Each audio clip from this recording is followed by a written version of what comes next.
What's happening, everybody? Happy Tuesday here in the end of June. The dog days of summer are upon us. It is miserable and hot outside. My name is Joe Mazzulo. This is my man, Pete Smith. And on behalf of the OBR Streaming Network, this is Pete and Joe. Survive the break, survive the off season. Pete Smith, how you doing, big guy? I'm good. I'm glad. I'm glad we're back. I know you were very sad over the fact that Brendan Sorsby was not going to be part of the NFL supplemental draft and therefore had to miss last week. There was no sadness there, Peter. I expressed my all my issues with Mr. Sorsby. Was all contingent on if the Browns actually selected him. But either way, that is neither here nor there. Well, honestly, let's talk about it, Pete, because he came out today, Adam Schefter, with the report that he is not going to press charges against the NFL. He's not going to sue to try to get in. He's just going to put his head down and work towards 2027 and enter the draft normally. I got to tell you, this is probably a big hit for his stock, is it not? Taking a year off. I mean, look, I always thought the NFL was going to sort of manipulate it so he'd end up being a day 3 pick. Mm-hmm. And we can get to a number of reasons why, including news that came out like within the last 48 hours, which I think shows why this is such a big deal. Look, I mean, his best play to me is to go to Texas Tech, be part of it, his part of his whole sales pitch is these people are saying he's a great teammate, all this other stuff. He has an opportunity to prove it. Obviously, he can't play, but he can be part of it. He can root his guys on. He can work. He can, at least at that point, he can work in a football capacity, and albeit in a spectacular facility, no less, the Texas Tech has. So there's all the benefits for him to do that. The problem is, like, there's no real avenue for him to do anything else unless look, Rio Grande University, NAIA was ready for him to go if they wanted to go that route. But like people are talking about the UFL. UFL starts like in March. What was he gonna do? Like do both? I mean, the CFL. He tried the CFL. They said no. Yeah, that's so. I mean, it was just come on, CFL. You took Ricky Williams. You can't say no to Sorsby. Come on. It just football just isn't practical in that. There's not always a league going on where you can sort of just jump in. So like, look, I mean, I think there's a benefit at this point to be sort of out of sight, out of mind. I think keeping his head down is going to work in his favor dealing with the NFL moving forward. And then the other part of this, which I think like all these people are freaking out and saying, "Oh, the NFL's hypocritical, they're hypocritical and all this other stuff." Look, man, the NBA and Malik Beasley and the indictment going on there and all the other stuff going, like, there are a lot of people who will probably be like, "I don't care. It's Malik Beasley. It's with these teams that really don't matter all that much in the NBA, and it's an 82 game season and all this other stuff." Okay, well, here's the difference. The NFL, you get 17 games. Like, if somebody was to do that in an NFL game, it's massive how much that shakes out all up and down the board in terms of like playoff rankings, draft, all that stuff. The NFL is not going to mess with this. It's not the first NBA's dalliance with this. They're dealing with a whole bunch of stuff on the gambling front, and it's a problem for them. And maybe it doesn't cause them a problem ultimately. I mean, there's more going on with the NBA right now, including the Kawhi Leonard trade, which is really interesting that he went back to Toronto. But nevertheless, the NBA is all dealing with all sorts of scandals the NFL wants no part of. So the NFL is looking at this and going, "We want nothing to do with it." The CFL, whatever you think of the CFL is like, "We want nothing to do with this." So I get it. Let it play out. Like, I don't have any ill will against. There are people who like making the argument, well, you hate this kid or whatever. I don't care. Yeah. What I do care about is I'm anti the Browns doing dumb shit, which I can see from a mile away being dumb shit. And this is right in their wheelhouse of the stuff that they too often do. It was just impractical and unrealistic. He was going to show up to training camp and like have a couple weeks to get ready for the joint practices and preseason game. And like what? He's going to watch. Not going to be able to do anything. So it never made sense. All right. Well, with Sorsby kind of leading the way, I wanted to dive in. I mean, look, we have all year to analyze these quarterbacks coming up, right? But let's kind of lay it out. Let's set the table here because, Pete, I mean, I compiled a list of 10 names, right? I had to put 4 extra names on like a little asterisk at the bottom of that list. So my list is at 14. And I cut a couple well-known prospects off. Like this is a very deep class. And I think we can all agree that not all of these guys are gonna, maximize their potential, have great years and capitalize and, hit the draft running. Like it's probably gonna be, I mean, a third, if not less than a third of those names ultimately going in round 1. But either way, let's get us kicked off. And I have to run and grab something real quick, but get us kicked off with Arch Manning from Texas. Kind of set the table on that. So, look, man, people will come back and go, Arch Manning looked like crap against Ohio State, which some of us saw coming a mile away because he had barely played the year before, and all of a sudden he was going to be the starter at this massive game against one of the best defenses in the country. It was going to be awkward, and it was. And he did not play well, which is I thought to be expected. What I would say with Arch Manning, and I'm not saying he's the lock to be the number 1 overall pick by any stretch. I know there are people who, and look, I can see the argument. Had he declared last year, I think it would have been a conversation with him and Mendoza. But the bottom line is with Manning, as you saw the season progress, there are still things he's got to get better at. But by the time he played Michigan, like the Michigan game is him on all cylinders. He looks fantastic. Like if you were to, and this is what often people do, they will take one of the last, like the last trend or the last game and sort of like just carry that forward. If you just take that game against Michigan and say, this is what he's going to be moving forward, it's very easy to get yourself excited and go, this guy's incredible. The comparison that I think has been interesting with Arch Manning is what everybody dreams Jackson Dart could be, Arch Manning potentially already might be, is sort of the argument. I get it. So he's just like Jackson Dart, who I really liked, was my second quarterback of that class. I get it. And obviously Arch Manning's got to progress and all this, but I get the appeal that like he's just a sort of a better version of that. And for people who like that style of quarterback, Arch Manning has all of it. Yeah. Good evening, Phil. Always a pleasure, buddy. And yeah, I would agree with that. I feel like there's going to be somebody available mid to late first round. We'll see. I mean, look, I will say this. There are at least 4 quarterbacks I'm genuinely excited about who I think are a very good bet to be in the draft. I am sort of look, there are about 4 quarterbacks who have all kinds of talent, but the redshirt sophomores, and until they declare, I'm basically sitting there looking at the economics of college football and going, you get to stay in school, potentially like $5 million, get to play. That's a key word. And, get high leverage situations, and the way the playoff is shaken up. Like there's a lot of things you can say that are bad about the playoff at a certain point. In other words, I've watched sort of college football playoff games, and you're like, I'm already in love with this kid. The only thing at this point that could happen would be sort of what was the linebacker from Notre Dame who got hurt at the end in the bowl game and like essentially ruined was a second round pick by Dallas. Anyway, that's sort of like the nightmare. Jalen Smith. Right. Him, Jake Butt, the tight end from Michigan.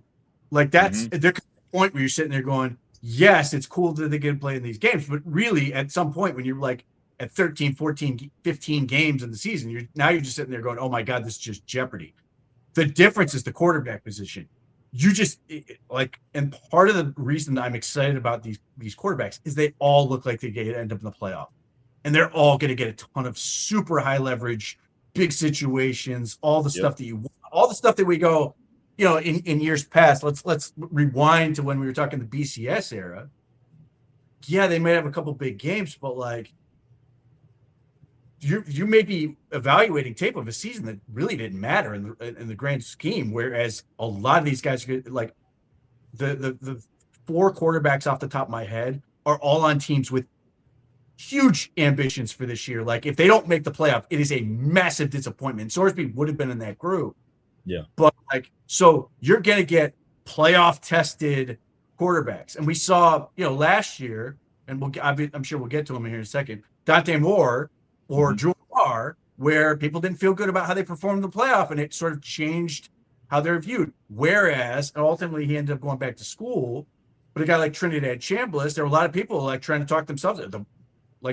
People about fans of the Browns are going, well, they should take him in the second round. they didn't know who he was largely until the playoffs started, and then he went on an understandably great run. So we'll get to Chambliss because he's at the bottom of my list here. But let's go. You just named him. Let's go number 2, Dante Moore. Now, 6'3", 205 is what he's listed at. Do you think that's accurate? I'd have to look. There was somebody had posted like accurate measurements for like everybody but like Mensa, and I think Dante Moore's were fine. And look, that's the other benefit of some of these guys staying in college is that they are going to get a chance to add some weight. But I'm not really worried about it for Dante Moore. The thing that's interesting with Dante Moore is I think he's underrated in some respects because Dante Moore, granted, he had a good offensive line, but like in terms of weapons, Kenyon Sadiq was supposed to be this great player, and obviously went in the first round, but like his production wasn't that great. Jamari Johnson, who's going to be his tight end this year, could be the best tight end in the class. He's great. But the receivers, you're sort of Evan Stewart, I think, missed basically all of last season.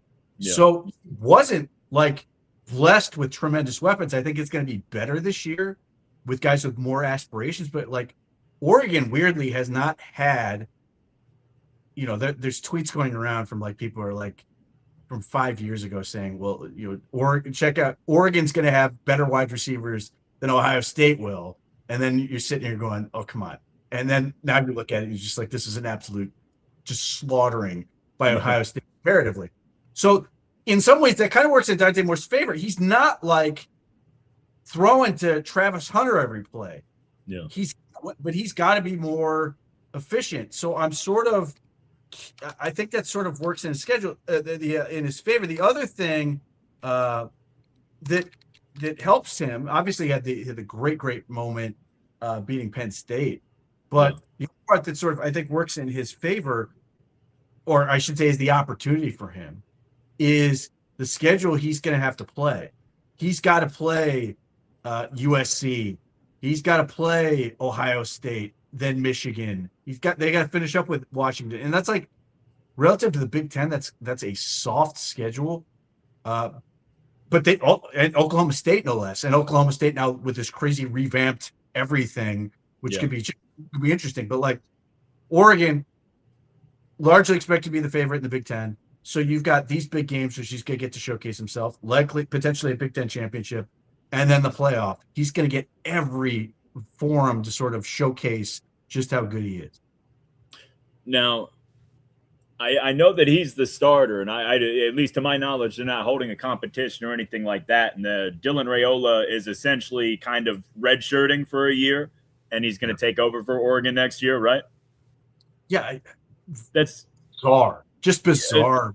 Really strange. When he initially chose Oregon, I thought for sure Dante Moore was gone. I was like, oh, okay, that's what that means. But I find that a very interesting dynamic. Right, because that's another layer of pressure that's going to be on Dante Moore because you can't have a talented kid like that sitting on the bench and you struggle. Yeah.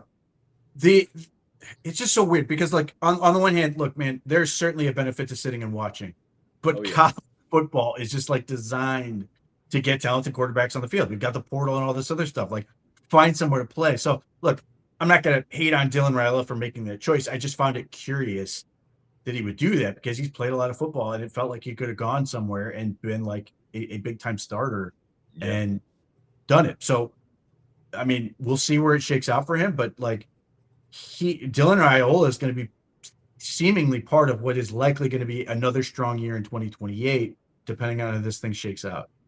Are you surprised that when Sorsby had this stuff come up that no prospects kind of pivoted and went to Texas Tech to get that position, or was that too late in the process? Too late. It was too late. No, all these people had already signed. Like Sorsby was like one of the last ones, I think. Okay. All right. Well, I mean that makes sense then. All right. Well, let's go number 3.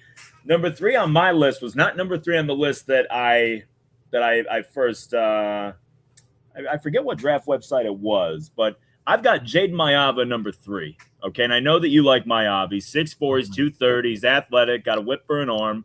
But this publication had him as like the 9th or 10th quarterback. Yeah, there's a lot of people that are like relatively low on him, and I absolutely love Jade Mayava. Now he's still got plenty to prove. Of course. Man, he's got size, he's got strength.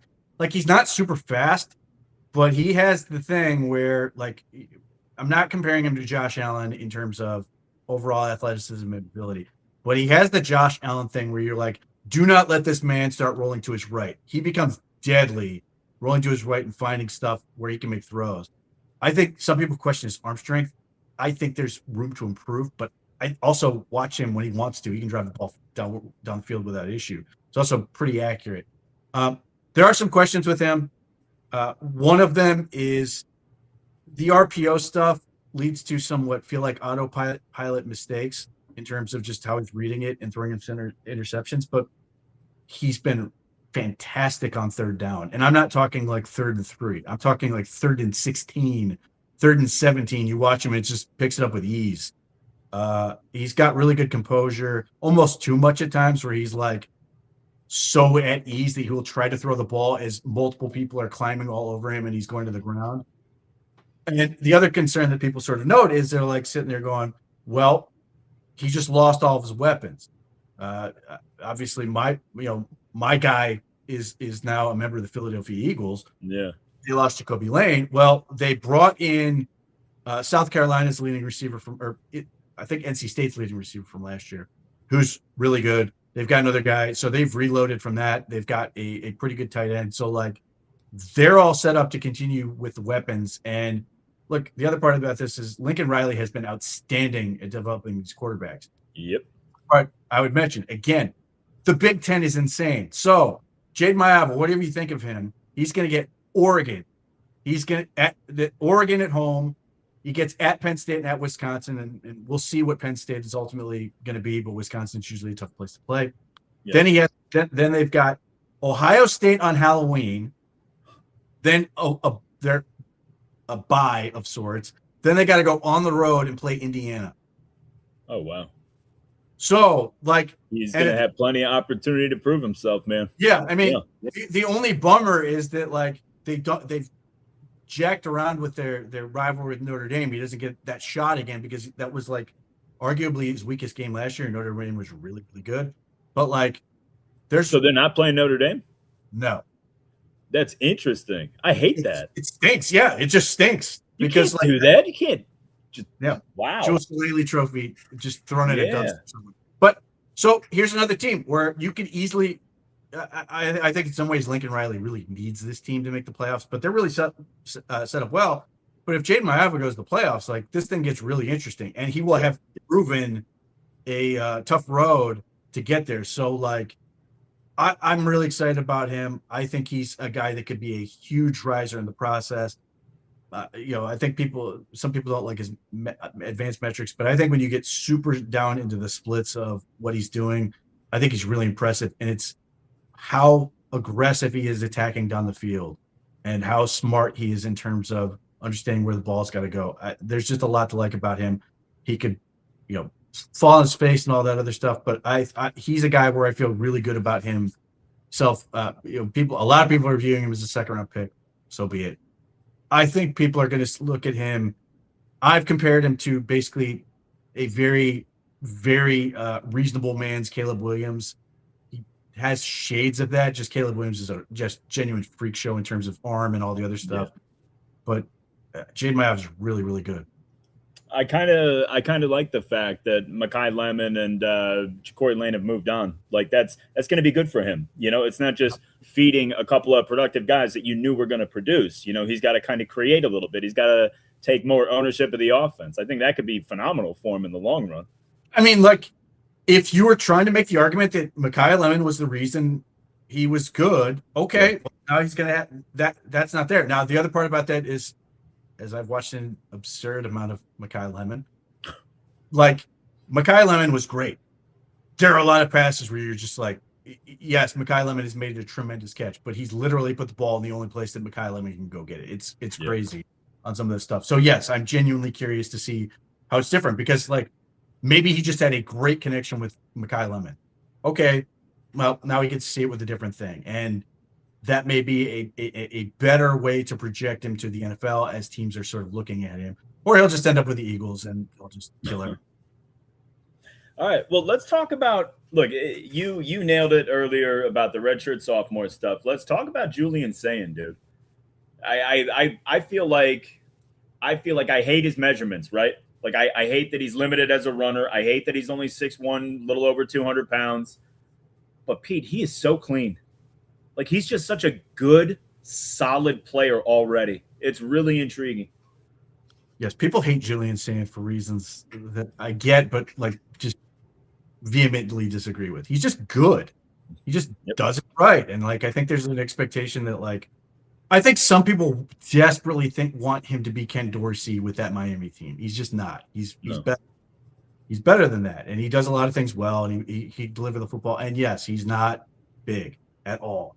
And that will be a curiosity with him, his weight and all this stuff. And there are people who are desperate, would do just about anything to get him out of the way for Trinity to get St. Clair in there and see what he could do with that offense. But like, there's a reason they keep going with this kid. Now, the other thing that's going to hang over his head, obviously, he had a tremendous season, was in the Heisman conversation, everything else. But it's the final playoff game. He did not play well against Miami in that front.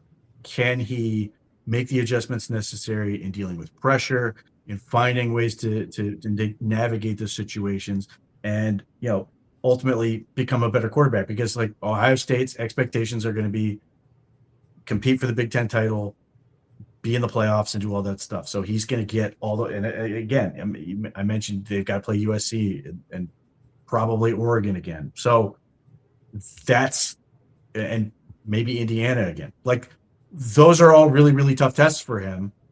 So he's going to get everybody's best shot.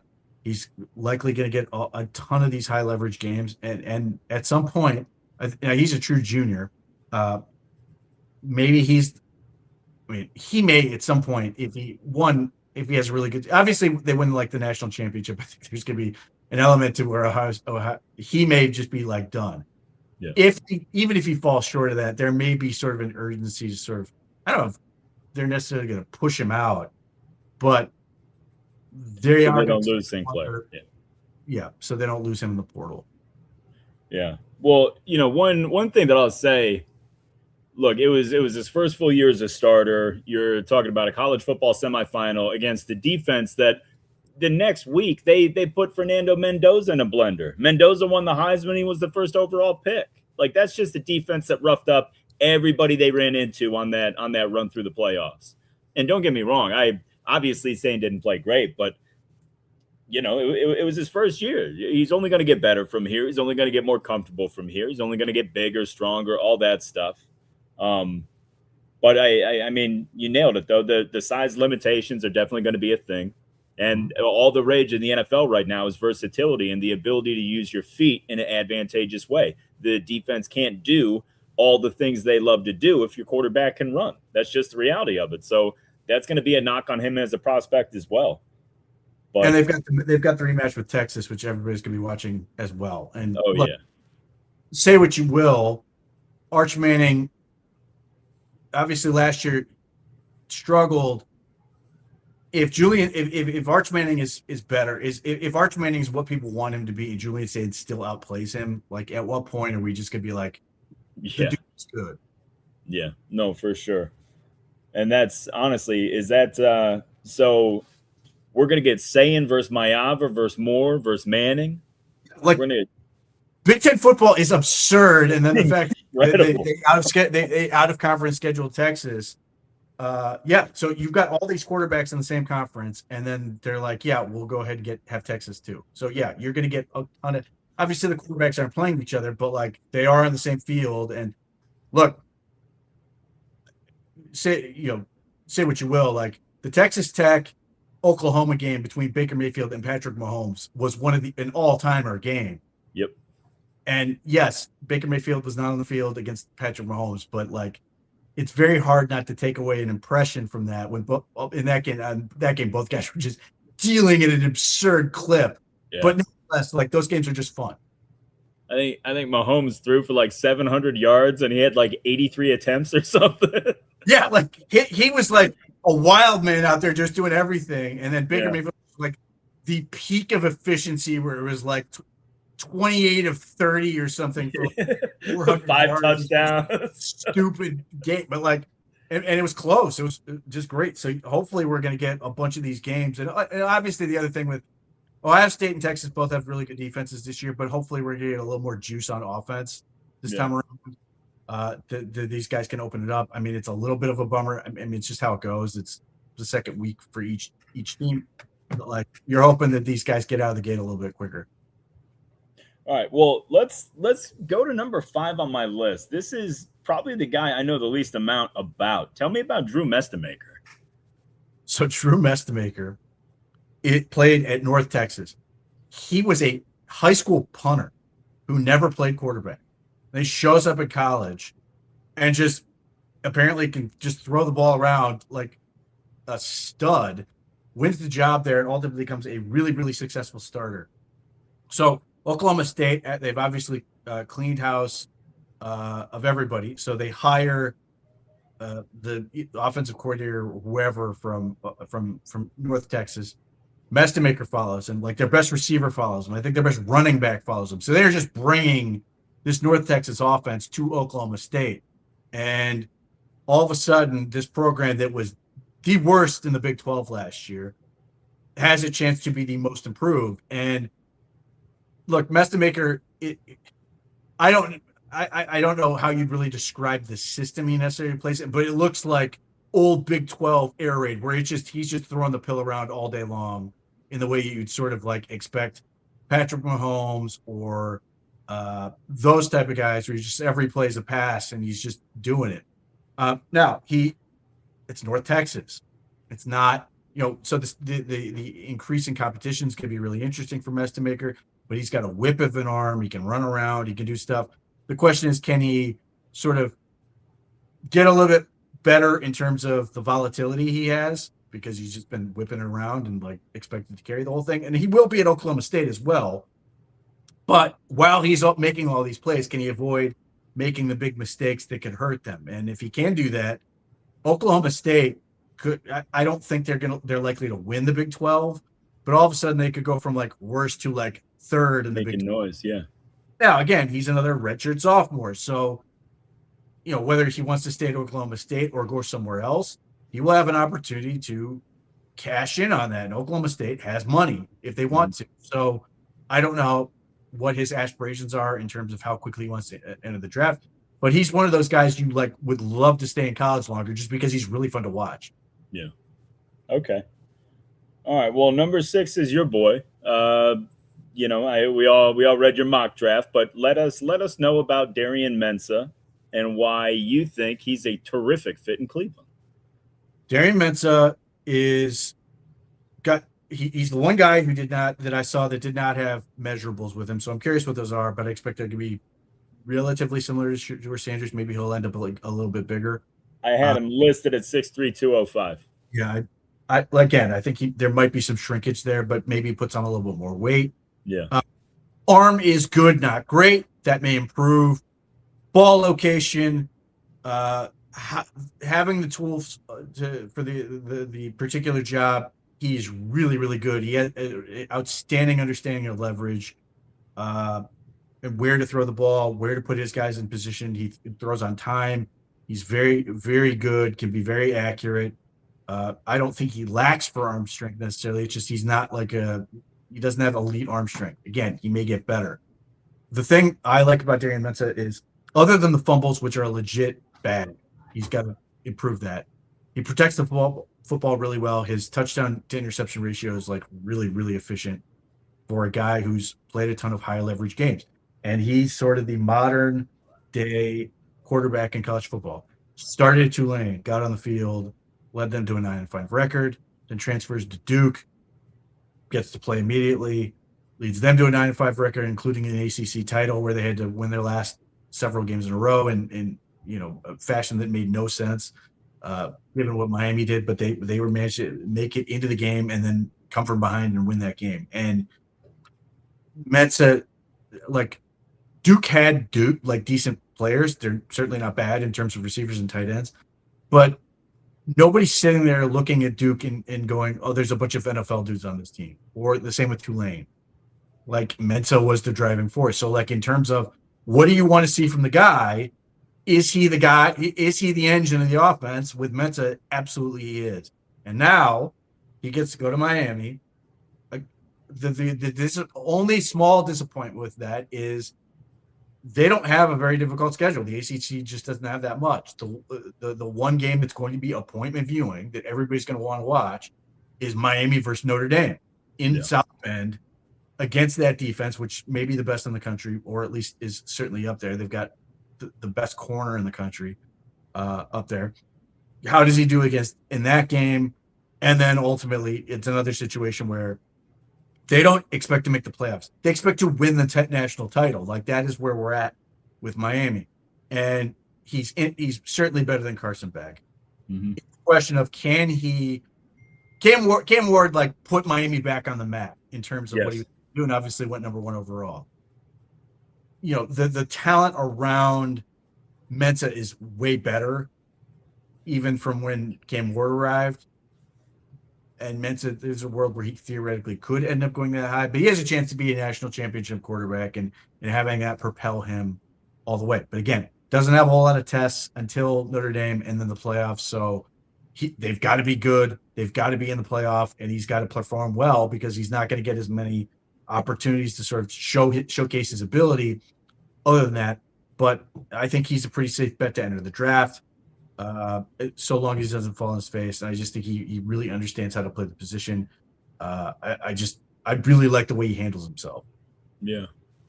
And look, I'm not a huge Mario Cristobal fan, but he's really got that program going strong right now. Malachi Toney's one of the most fun players in the country to watch. That dude's a stud.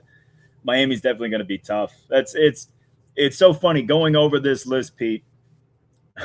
It's like there's only like 2 or 3 names that I'm like, yeah, they're probably not going to be a playoff team. Everybody else, like this is going to be the greatest like prospect matchup playoff run we're ever going to see. This is really, really cool. Tell me about CJ Carr. CJ Carr is a name that I keep hearing rising like a rocket ship. And I'm worried. I'm worried about CJ Carr. Why? Not because he doesn't have ability. He clearly does. I worry about him because, and again, this is sort of the weird element he was in. Last year, he played for Notre Dame, and his metrics are outstanding. Okay, well, he could turn around and hand the ball off to Jeremiah Love or Jadarian Price, and they were going to make him really look really good. So I understand that CJ Carr has a ton of ability and could get better. I worry a little bit that he's in a J.J. McCarthy-like situation where he doesn't have to do a whole lot. Not to say he wasn't good. I mean, I've seen him play, but like it's sort of very set up for him to be great. Yeah. Now, the difference is that J.J. McCarthy obviously won the national championship with that setup and then left. CJ Carr, this is now set up to be he is to be the guy. Yeah. Now, they have room for error because that defense is incredible. But they're going to expect him to carry more of this thing. And I'm curious if that has a dramatic impact on him. I know Todd McShay claimed he was the best quarterback at the Manning camp. Yeah. So great. Maybe he is. And again, hold on. And, pardon me for being naive if this is just my own naivety here. What the hell does that mean? Like, what are these guys doing at this Manning camp that A, is competitive, B, has any sort of semblance as to what, like, I just don't get that. What are we talking about? He looks good in shorts. He's a good communicator with kids. I just don't get it. He's the best counselor there was. Yeah. It is. Look, I mean, to a point, you watch dudes stand there and throw. One guy may stand out, or his combination of athletic ability and everything, or his, the sort of the now famous sort of top golf test where like the Washington Managers pre-draft process is just getting all the guys to go to top golf and just studying how they interact with each other and make decisions based off that. So I mean, like, you're right. This is 100% strange. The ability's there. I'm curious to see how he reacts. And then again, he's a redshirt sophomore. So unless Notre Dame goes out there and wins the national championship, and even if they do, he's at Notre Dame. He gets to be king of the world for another year if he wants to be. Yeah, and also make $5 million. Like, right, it's like that's the other part about this is like the guys that everybody are like, well, of course he's going to want to leave, tend to be the guys who are like, nah, man, I'm cool. Yep. I'll be here another year. Like the Mannings before, Andrew Luck. These guys were like, and then the equation's completely different for this guy because there is real money sitting there, and he gets to be the campus, he gets to be BMOC and all this other stuff. So he may not be in any hurry to run to the NFL draft. Now, maybe there's a world where he changes his mind. Now, I will still be scared of the idea of taking a redshirt sophomore on principle, but of course, record is extremely sketchy. But CJ Carr is going to hopefully this year get the chance to prove that he's more than the guy who sort of distributed the ball to a whole lot of talented players. Now, he did exactly what he was supposed to do. He's really good. But now Jeremiah Love, just ridiculously good. Yeah. So take that out of the equation. Seemingly more of this is going to be on Carr's plate. Hopefully, I'm not coming back going, well, he looks more like J.J. McCarthy. I don't think that's what's going to happen, but I want him to sort of get that chance to say, no, I am significantly better than this. I am that guy. The list of highly touted, ultimately underperforming Notre Dame quarterbacks is illustrious. Yes, it is. It's a long list of guys who were supposed to be the next big thing. And that's not CJ Carr's fault. That's Notre Dame. That it ends up being like this. And too often they are not that guy. So, there was Riley Leonard at one point. People were talking about being like a high round pick. He went round 6. I'm not even going to get into Ron Paulus. But nevertheless, CJ Carr, really fun. I'm hoping it's his show now. And again, they've got an interesting schedule. That Miami game's going to be tough. Miami's going to be a tough team. What are they going to be able to, are they going to crash the playoffs? Presumably, if they don't, again, it's going to be a disaster.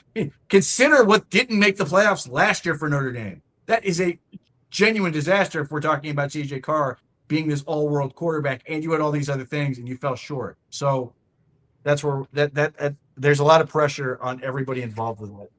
Well, it does hurt me a little bit that you jumped all the way down to Ron Paulus and you just passed over Jimmy Clausen. You got to be better than that, Pete. Jimmy was something special. Mel Kiper wasn't wrong. He's just early. Jimmy Clausen's going to come around any minute. But yeah, there's something about that program where people lose their mind and go, this guy's going to be – look, I hope – look, I'm rooting for it. I want more quarterbacks to be good. Oh, of course. My team needs one. Let's go. Well, the thing is, too, it's so funny because we're talking about guys being available for the draft, but each and one of these guys are on a different timeline. They're all at a different point in their development. They're all going to have different – or they should have different expectations going into the league with all these guys. CJ Carr being protected by the running backs last year as a redshirt freshman, that's a good thing. That's a good thing for him.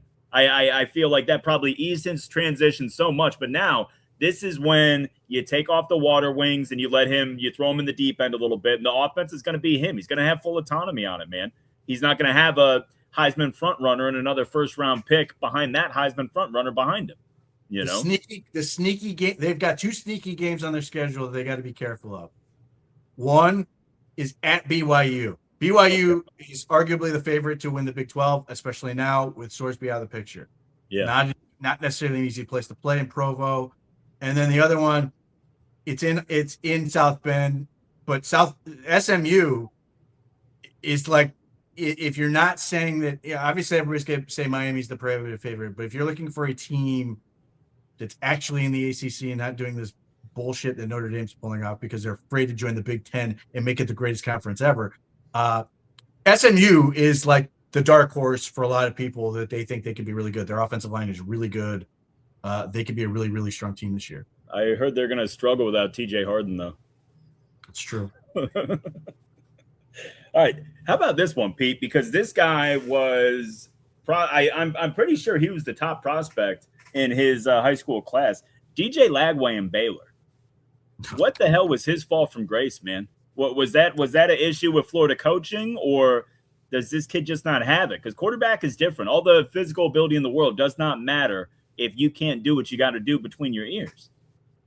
Well, the thing I always caution with these guys, and I've said this for a lot of them, is when you are that gifted in terms of athleticism and throwing talent, all that stuff, it takes a while to figure out all these tools you have. Like, if you're a guy who basically got away with running with your legs, you have to learn how to play from the pocket. If you're a guy who can play from the pocket, you got to learn how and when to use your legs. Like, there's a lot there. And then let's say you get good at being able to run and throw, you got to know when to do each one. Like, I always sort of add a year in the developmental curve for those guys. And, you know, we're not proclaiming that DJ Lagway is going to figure it out, but like guys like that, if it clicks for them at some point, like all of a sudden now he's that guy and everybody's absolutely terrified of. I mean, look no further than Josh Allen. Now, there was serious mechanical overhaul with Allen, but he's this super athletic guy, huge tools. We got to figure this out. Even with all that stuff, it took him into his third year before he really took off in the NFL. And so Lagway, I mean, I don't have a whole lot of hope for Baylor this year. Yeah. Now, I don't know if they play anybody that particularly good. I mean, they've got BYU, but like still, and Texas Tech. I mean, it sort of sets up in an interesting way that it's Baylor, it's the Big 12, and Big 12 defenses aren't what they used to be, but like nevertheless, it sort of widens. It's not the SEC. It sort of makes it maybe that he can be a lot more fun this year in terms of what he's able to do. Whether that's going to translate into he's one of the big time prospects, hard to say, but like it's legitimately difficult for some of these guys to just figure out how to do all the things at the same time at quarterback. You just got so much to think about, so much to do, or so much at your disposal. It becomes weird and understanding how and when to use it. Yeah. Okay. Well, I mean, it's basically the same guy at number 9. We got Lenore Sellers with South Carolina, although some local Cleveland media have him as the number 1 quarterback next year. Yeah. Well, as a coach, how would you address that one? Look, South Carolina, I understand the argument. Their offensive line was terrible, and the supporting cast, wasn't great, and all this other stuff. But like at a certain point, if he's not playing Missouri, which he destroyed Missouri for 2 years. His numbers are like under 200 yards per game, and he's got like one more touchdown than he's got basically barely a touchdown passing per game. Yeah. So, look, man, I hope South Carolina can get it together. They've had some weird problems. I mean, running back got thrown off the team for getting arrested in some weird scheme. Their big offensive line acquisition got hurt in some stupid spring basketball game. Oh my God. So, they may be back in the same issue. And South Carolina is this team of guys who have not proven themselves, which includes the receiver that there's going to be somebody who's going to tell you how great he's going to be because you see flashes of his immense ability, his size, and you're going to always try to talk yourself into what he can be, but it just has not translated. Now, when it works and you watch Lenore Sellers throw a 60-yard bean right to Nick Harbor in stride, and it looks fantastic, you're like, oh my God. And yeah, it looks great. I still sit here and go, I'm waiting until he comes back to be a pass rusher, then I'm interested. But like that is South Carolina in a nutshell. You have all these guys who seemingly have a ton of ability, and none of it has sort of figured itself out in a way that's like bankable. Okay.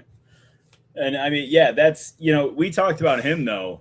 I would have loved to see him go anywhere else. Literally anywhere else. The problem is his brother is also on the team. And I think that was sort of a big hang up for him is that I'm sure other schools, I'm sure somebody else would have paid to get both of them to go, but it really looks his weird. Brother might not have wanted to. Or that. But I mean, you're essentially taking the other Antetokounmpo brother with you to facilitate. And so at some point it looks embarrassing to be like, you need to take my brother. Now, again, and look, I like some of the stuff that South Carolina, like I like their coaching staff in terms of what they can do. But again, is the talent there in a way that's going to going to facilitate itself. And you've got three very, you've got pretty easy. Like they get to play Penn State this year, so we'll see if they can survive that. But then they have to play at Alabama, they have to play at Florida, they have to play. They host Tennessee, they go to at Oklahoma, then they've got Texas A&M at home, and they've got Georgia at home. It's like it is not an easy ride. So like, yeah, you could easily that's the other part is like, look, say what you will. I know there are a lot of people who will sit there and talk about quarterback wins and whatever, but like there is a sort of worthwhile historical trend in terms of winning football games as a quarterback in college. And I could easily see this being another season where South Carolina is sort of a listless 6-6, and they have nothing to show for it. Now, if they go on if he takes that next step, and suddenly they like, you don't have to beat all those teams I just mentioned. Let's say he beats one or two of them. Okay. And he's the reason they're doing it. Oh yeah. I mean, let me check. I do not see Missouri is not on the schedule. So he's got to step up against somebody else. Well, no, Missouri's definitely a shame. You know, well, but I mean, this kind of reminds he averaged like 330. He averages like 334 yards and it's 3.5 touchdowns per game against just Missouri.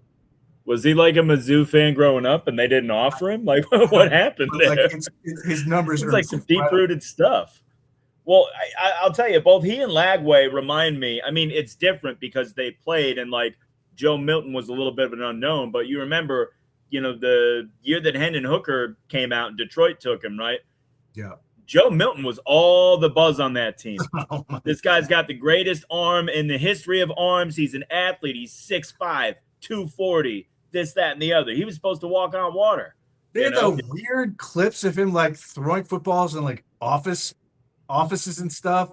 It was crazy, and it was legitimately insane how strong he was. But again, like that style of quarterback is difficult to sort of master. Like it is so, in some ways, it is so much easier. On one hand, it's more difficult if you're a true pocket passer because you have to you don't get the advantages of having legs. But you know that every play, it's not a new thing. So you've been doing this the whole time where it's a little bit tricky for this. And Lawrence Sellers has some incredible physical tools. He also takes some of the most ridiculous looking sacks ever. They're like, I don't remember who they played last year where it's 4th and 18. And he scrambles out, pump fakes, and then tries to scramble and gets like 5 yards. 4th and 18. And this was like at the end of the game. All right. Well, okay. Let's go to LSU. All right. Lane Kiffin's got a new toy, Sam Levitt. Tell me what you think about him. So first and foremost, I want to know. I would if I'm an NFL team, I want to know. I want to deep dive into the way that situation went down with Arizona State. There are a lot of people who are pissed, and I'd want to know everything about it. Like, they were like happy to see him leave by the end of it. So, really?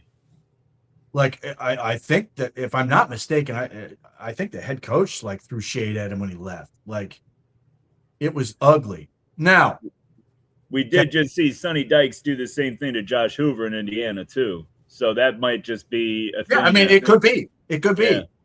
Now, but the difference here is that, like, you know, the Arizona State head coach has been a darling relative to how he's been perceived. So, and he seems very media savvy. So unless maybe he was just hurt or whatever, and that's the reason. Now, the other part is Sam Levitt's last season was terrible at Arizona State, and there were injuries and all this other stuff. And again, this led to this ugly, ugly fallout. Having said that, he is wildly talented. Yeah, athleticism, arm strength, all this other stuff. And I could see a world where he goes and get Lane Kiffin can coach. He is arguably LSU's got some weapons too. He might be the biggest pariah in college football, but he can coach. And yes, they do have dudes. So could he turn into Jackson Dart like numbers all of a sudden and convince people that they should be interested in him? Yeah. It absolutely could happen. And who is week 3 on the schedule? Ole Miss.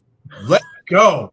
So they've got to go on the road to Ole Miss, where there is absolutely zero love lost. As Lane Kiffin has been trashing Ole Miss, saying that like the ugly heritage, uh, and and attachment to the to to uh, to racism and all this other stuff has hurt him when he was there recruiting. Meanwhile, LSU is literally named after a Civil War brigade.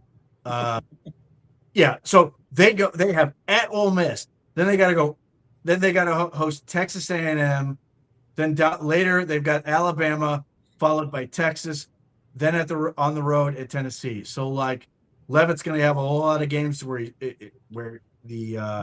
got a lot of pressure, and the pressure is extremely high on LSU in general. Like Lincoln has to win football. Like, well, you got to win week 3. He might be. If he doesn't win week 3, he might be like. I don't think he would actually get fired, but he will be on the hot seat the second. Yeah, but that's the thing, Pete. We heard that with what's his name, with Brian Kelly. Oh, yeah, Brian Kelly too. We heard that, and he had the early struggles. They lost games early every year. The first couple of years with Brian Kelly. I understand. Don't lose to Ole Miss. Well, I got another one for you too. Now there was another quarterback who literally had almost an identical issue as Levitt. Same school, same issue, transfers to LSU. Arizona couldn't be happier to get rid of him, but then he goes on to, win a Heisman Trophy, and now he's the quarterback of the Washington Commanders. Yeah, and that's why I'm saying my organization is doing the deep dive. I want to find out what went wrong and everything else, because it might be a situation where it's Jaden Daniels. Yeah. And it works out great for you, and it's all better. And like the other part, you're right though, Pete. Honestly, he could be an asshole, right? Yep. Like that's just the reality of it. He could be a dick. He could be tough to work with. He could be a prima donna. It's also possible he was an asshole at Arizona State. Maybe he grows up a little at LSU. Yeah, who knows? But this is the one benefit of like going to multiple stops and having all these people you can talk to, is you can find out a whole lot about these people. So it'll be interesting. Now, will Sam Levitt be good enough to matter? To be determined, but like if let's say he plays awesome, he's Jackson Dart all over again, great, but that would be the first place I want to go. I want to find out about the kid. All right, well, let's go. I want to have a little bit more of a discussion on Brennan Sorsby, just about what the next year is going to look like for him. But let's go to Nico Ayamaleva. What do we think about Nico? I think he's a non-factor. Yeah, just like he was supposed to be so good. Yeah. And 6'6", 220. It's intriguing. Yeah. What's he just, that whole situation with Tennessee blew up, and it seems like a lot was the dad. Yeah. Whatever. That's one element. He also goes to UCLA in this weird trade where they swap quarterbacks through the portal. He goes to UCLA, and he's not very good. Now, the reason was only a sophomore, so he could theoretically keep playing for a while. The other thing that's sort of working potentially in his favor, UCLA is like crushing it with this new head coach and recruiting. Now, will that be enough to sort of like vault him now and make this team good enough, like a whole lot better around him right this second? Unclear, but the team does seem like it's in a position to get better, and maybe that will make him have a better season. But didn't he struggle bad early, but he kind of found his footing and played better as the year went on? I mean, which you'd expect. Yeah. The other thing and this is what I absolutely love about college football this year and the Big Ten. He has to, let's see, they've got a game that should be really, their opening game should be really a lot of fun. I want to watch that game at Cal. Okay. Because Cal also has one of these sort of like super highly thought of redshirt sophomore quarterbacks. Yeah. A lot of talent. Seemingly. They may have lost some to the portal. I'm not entirely sure about that. However, because everybody has to play Oregon seemingly, they get Oregon at Autzen Stadium. They get to they finish with USC. So if UCLA is able, like, this is one of those things where USC has a bunch of big games, but if UCLA, who doesn't have a really brutal schedule, can sort of get through it and be like, 8-3 heading into that rivalry game, like that game will have a lot more juice to it, and maybe Oh, that hell be yeah. a lot more interesting. So it's there now. The week before that, they've got Michigan in the Big House. I don't know how much what they're going to be this year, and then the week before that, they've got Illinois, and Illinois is under Burt Bielema is frisky. They are competitive. Now, I'm not super familiar with what they have coming back. Obviously, they lose Luke Altmaier, but they've had dudes. So I will be very curious to see what they're able to do. But like the Big Ten is like unrelenting in that respect. Yeah. All right. How about our boy Josh Hoover, who's following Fernando Mendoza in Indiana? He just left TCU. We just talked about Sonny Dykes throwing some shade on all the turnovers. But you like Josh Hoover? He's fun. The only thing that hurts him right now is he's short. Like Yeah. what He's another the 6'1", measurements, 200 he's guy. sub 6 foot. He's sub 6 foot. But like he plays the game in a way where you're sitting there going, like he's a really fun college quarterback, Did you say and he's sub 6 foot? he's sub 6 foot in his actual measurement, like confirmed measurement. I think he's Oh, five. wow. I think he's 5'11" and 5'8", which caught me by surprise as well. Yeah. Uh, but like he throws the ball around and he's like really entertaining. And my guy last year, coming in the draft, I love the kid at TCU. I don't even know where he ended up.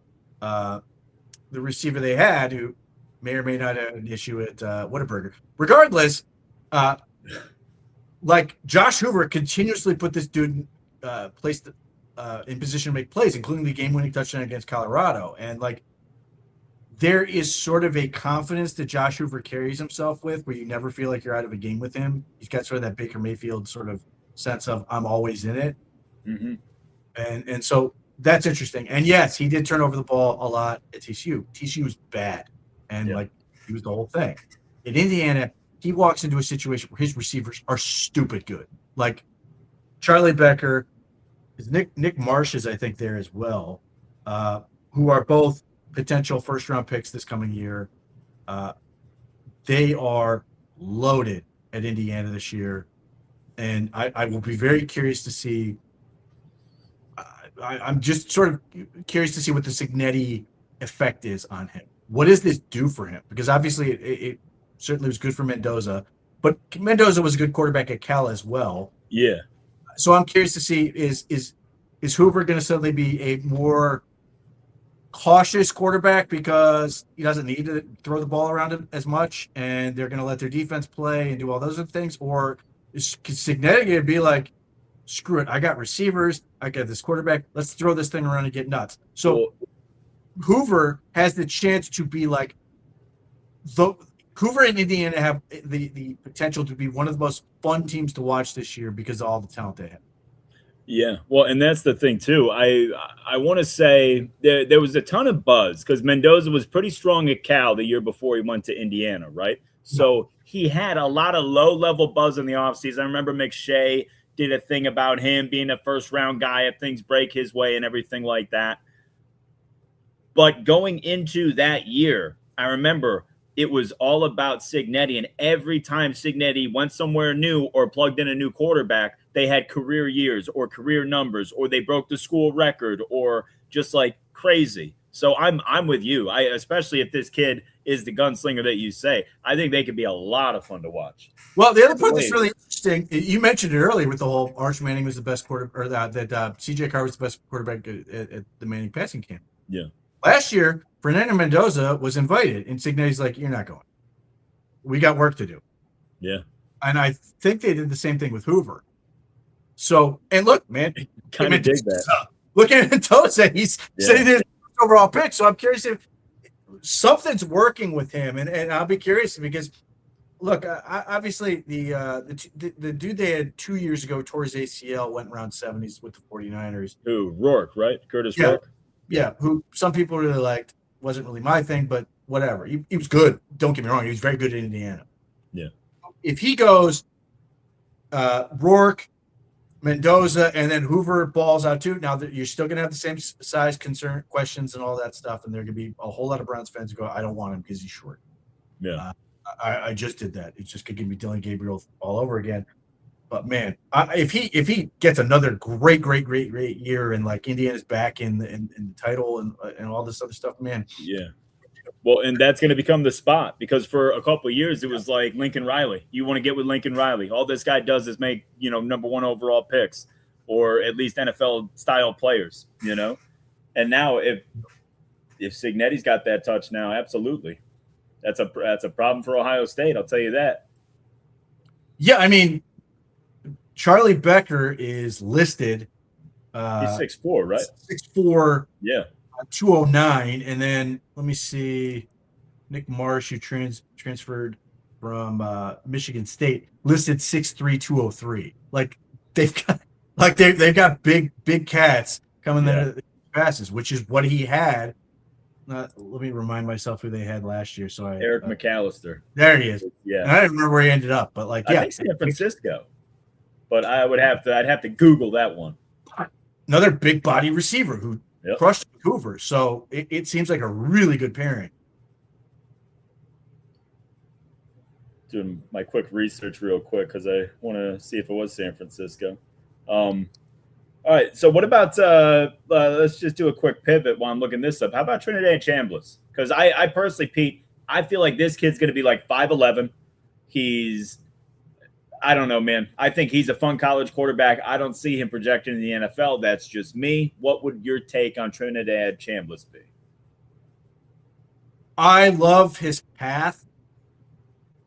Listen, I've watched a ton of Fair State tape in coaching clinics because they run similar offenses I do in our high school program. So I've seen a lot of their program. And Trinidad Chambliss goes unrecruited, ends up at Fair State, and ends up winning 2 national championships.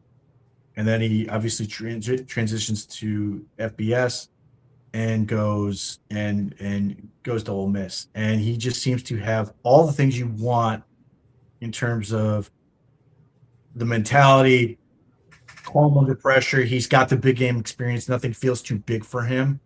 And he's pretty good pass. Like he got better as a passer. Like when he got to Fair State, he was more of a runner, and that's a lot of what they do. He could throw, but like he's more of a runner. He has gotten better and better and better in the passing element, and certainly he really came alive in the playoffs. Like he got better over the course of that, and obviously had them in a chance to where they could win the national championship. The thing that hurts him is I'll be curious to see what his confirmed size is, because typically guys that end up at Fair State aren't going to be the measurables guys. And then he's going to be basically 25 when he leaves college. He fought for a 7th year of eligibility. That to me always says, I know the NFL is not for me. Well, it says that like the advisory board probably told him day 3. Yeah. And like, I don't know how much better he can get. So on the one hand, you don't want to bet against him for all the stuff I said, but like I do think there's probably a cap, and he seems like a fantastic backup quarterback to have on your roster that can do some other stuff potentially. Like he can be a situational guy with just the rushing stuff he does. Mm-hmm. I don't want to bury him before he's dead, but like I don't expect things to get better. I mean, like if Ole Miss goes backwards at all, or he goes backwards at all, it's only going to like hurt him. Now he got paid, great, happy for him, gets another shot to compete, but like it's difficult to be like 7th year college quarterback, and like it's going to make your situation better. Now, if he goes out there and everybody falls on their face and he goes and wins the national championship, maybe, but it's just very difficult to get to a point where you're like, yeah, I can foresee this guy going in the top 3 rounds. All right. Well, now let's go back to let's circle back to Brennan Sorsby. Now, you suggested that he just go be with the team at Texas Tech, be a part of it, be a good teammate, just go through that whole process. I mean, the school's paying him $5 million. You might as well be as much a part of it as possible and part of the locker room, part of the meetings, all that stuff. Stay in shape, all that jazz. Is that likely? Is that what's is that allowed even? Yeah, I mean, he's not eligible to play, and I don't, he may not. I don't even know if he can practice with the team like in a capacity, but they can let him use the facilities and everything and train. They can just be part of it.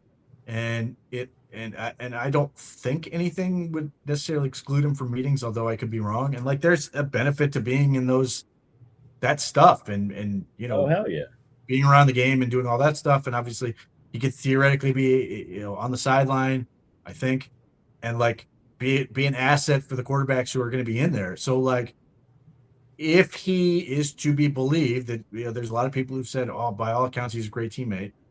And not to say that if he doesn't do this, he would be a bad teammate, but it just sort of gives him the opportunity to sort of reinforce, yeah, man, I made a mistake, but like, this is who I am. I'm here for my teammates, even though I can't be on the field with them. And, I don't know where he is in this sort of college career in terms of like the academic portion. He may just want to finish if that's where he's at. Like, that's the other part that's sort of lost in this whole thing. Might as well get your degree. If that's the other part. So work out, do all that stuff, take advantage of the facilities. If they let you be around the team, which I assume they would in a non-playing capacity, take advantage of all that stuff. Give Texas Tech people all the reason to say positive things about you next March and April, when teams are asking that, yeah, he was great and all this other stuff.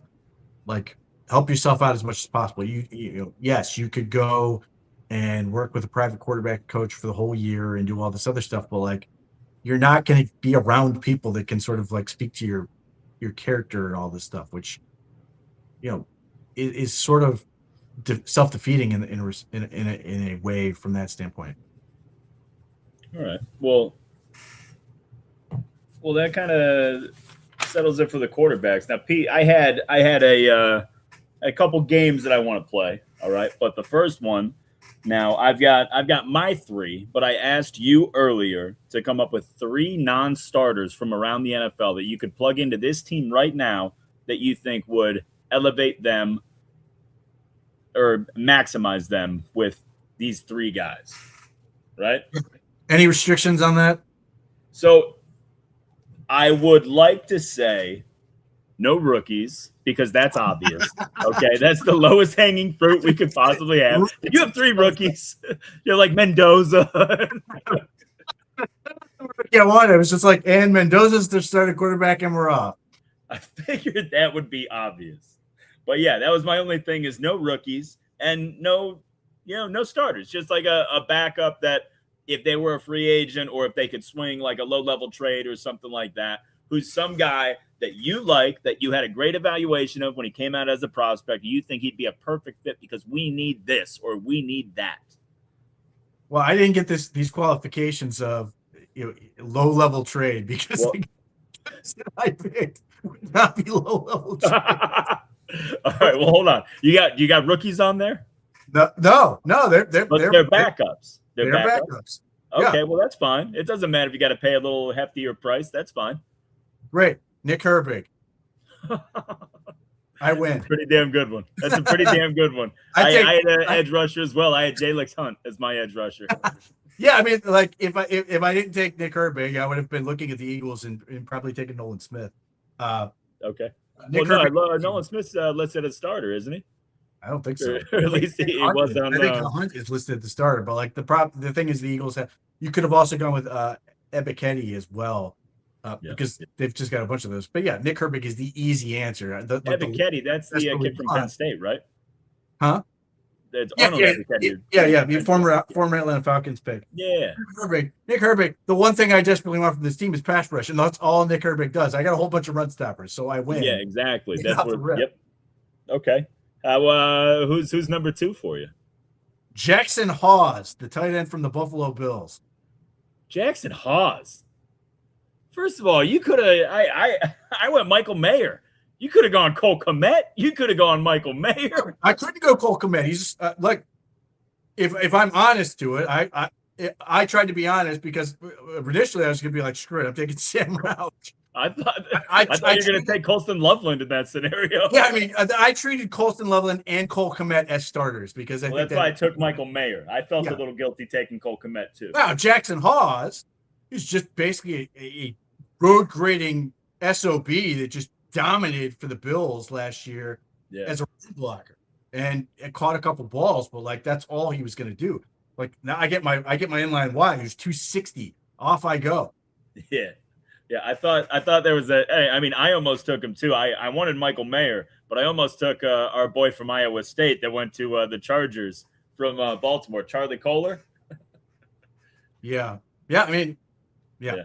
I guess the question there is how do you choose the starter between Kohler, Njoku, and the dude they drafted last year in the 5th round? Oh yeah, what's his name? Gadsden. Gadsden's kid. Yeah, Orande. Yeah, that's true. That is kind of like a 3-way tie there. Yep. So all right, who's number 3? Where you at? What you got? Well, I mean, if my goal is to maximize this roster right now, and I don't want to be really attached to this guy in the long term, it's Mac Jones. Yeah, I'll give you that. I kind of went in the same way, but I went like my version of the same way, which is clearly Will Levis. But I mean, but Will Levis. I get Mac Jones, Nick Herbig, and Jackson. I didn't even think about Mac Jones. Mac Jones is a way better idea. I felt so good about Will Levis. Well, here's my thing. I really like Will Levis, but I really like Shedeur too. Will Levis in this scenario is basically just a move Deshaun Watson just completely out of the process. I would have taken Jameis over Will Levis. I love Jameis too. Well, that wasn't so bad. So if you were gonna make me do another non-quarterback, I was gonna take Jahdae Brown from the Broncos. Wait, who's that now? The Broncos' 1st-round pick from last year. The corner. Jahdae Barron. Safety. Yeah, Barron or Brown? Barron, right? Barron. Yeah. I would have taken him since they're apparently still starting Riley Moss. Hey, what's up, Chef? Welcome. All right, so Pete, this next one is it's more interactive between the two of us. Now, you are going to choose a division, and I'm going to choose the team. And then from that team, you have to pick either a quarterback, running back. You're basically going to pick an offensive line, 2 wide receivers, a tight end, a running back, and a quarterback. So we got quarterback, running back, 2 wide receivers, tight end. So we're making 6 picks, right? Mm-hmm. Once a team is selected, you can't choose from that team anymore. And once you fill a position, obviously, like that's it. And you gotta build your best offense versus my best offense. And like I said, you'll pick the division, or no, I'll pick the division, then you choose the team, and then whenever that team is done, it's X'd off and it can't be chosen anymore. Does that make any sense? So are we both taking a particular position from the same division, and we're just alternating what teams we get? No. Or am I trying to give you the worst division? It doesn't really matter because there's no set position for me to take, right? I am going to tell you, okay, the NFC North, or no. All right, so it's your pick, right? Uh-huh. You choose a division. So let's just say, let's start right now. Number 1 pick, you're up. Pick a division. Well, am I trying to give myself a good quarterback, or are you a bad one? I just need you to pick a division, Pete. All right, fine. A lot of questions, sir. It's a lot of pushback from you. AFC West. AFC West? Yeah. Arizona Cardinals. AFC West. Oh, AFC West. Oh my God. I'm so sorry. Let's go Las Vegas Raiders. Mendoza. You're taking Fernando Mendoza? Of the Raiders? Okay. As opposed to what, Kirk? Nope, that's fine. All right, so Raiders are off. All right. And now, okay, so I'll give you a division from me. Let's go AFC South, and you pick the team. AFC South. Look, make sure I'm not missing anybody. And don't say Tennessee, or I'm going to have to take Levis. AFC South. No, I will give you the Indianapolis Colts. Indianapolis Colts. Yeah. I will take Tyler Warren. So the Colts are off the board. So I'm not so I'm not restricted from I didn't have to take a quarterback, is what you're saying. Oh, you thought you had to take quarterback. Yeah, that's why I picked. Oh, that's okay. Let's start over then. Okay, then if you're saying the Raiders and I have to pick anything off it, give me Brock Bowers. Yeah, I'm taking Brock Bowers. Okay, so we'll switch that. That's my fault. I wasn't. I thought you were trying to basically put me in the worst possible. No. I'm not trying to like screw you into a bad team. I just want to pick a better team than you. That's all. All right, fair and enough. then by us like alternating who's picking what, it kind of makes it as even as possible, I suppose. All right, so Raiders are gone, Colts are gone. For you, I would say. Oh wait, no, you said. Okay, so yeah, pick a division. Ugh.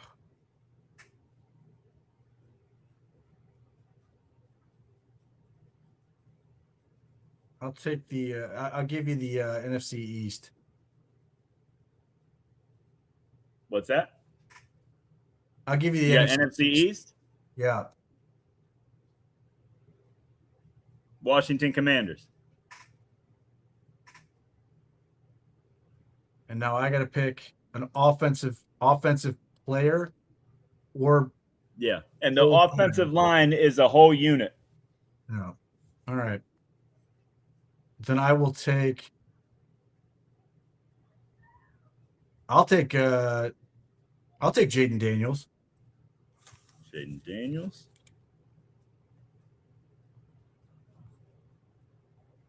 All righty. Let's go NFC North.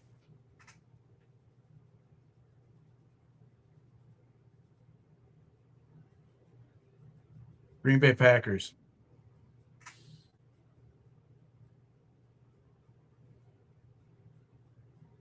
I don't love this one, Pete.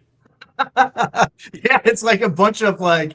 It's a bunch of like good players, but like, God. I'm gonna go Packers O-line. Oh man, I don't know if you're gonna be happy with that. I mean, it could definitely be worse. All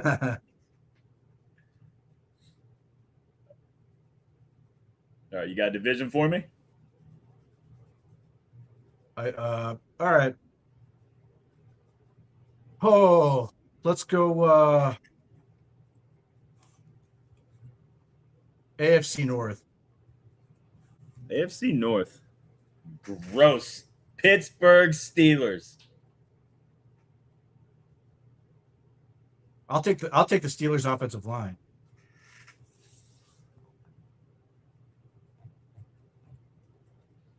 Not a bad pick. I thought you might go DK. No. I was a little worried you're going to go DK. All right, how about I'll go AFC East. Give you some low-hanging fruit to throw my way, dude. Yeah, man. Are you sure? Positive. Then you're getting the Dolphins. Give me Devin A-Chain, baby. You fell right into my trap. Talking about still like your crappy line blocking for your very fast running back. First of all, how dare you, sir? All right, let's go. All right, division.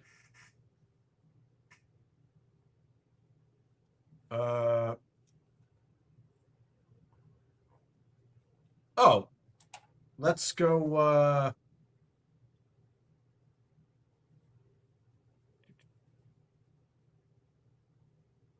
NFC West. NFC West. Yeah. Yeah, let's go Arizona Cardinals. Jeremiah Love. God damn it. Walked right into that. Like that was my plan. I looked at Bowers. I was like, he can't get McBride. I'm good. Yeah, it's like, damn it! It's like one player on this whole team. Yeah, literally. All right, let's go. Let's go NFC. Let's go NFC East, and it cannot be the Commanders.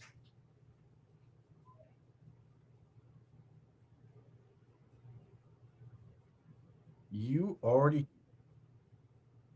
took your offensive line, right? Yes. Philadelphia Eagles. It's like genuinely mean. I should take Makai Lemon just to piss you off. How many receivers are we getting out of this thing, by the way? Just one, or is it two receivers, one tight end, one running back, gotcha. Quarterback, offensive line? Yeah, well, enjoy that. All right, I'm gonna go with Devontae Smith. Fair enough.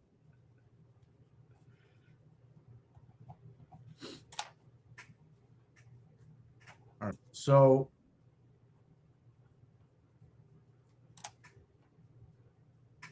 and now you do the division. I gotta pick the division, and I'm in a tough spot because there's a really nice setup. I promise you can put me on. Ugh.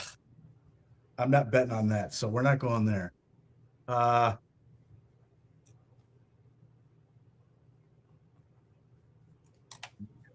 That's tough.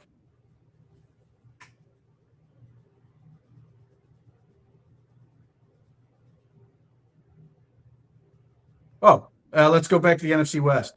NFC West? Since the Cardinals are out of play. I don't like that at all. All right. San Francisco. Make sure I have the appropriate.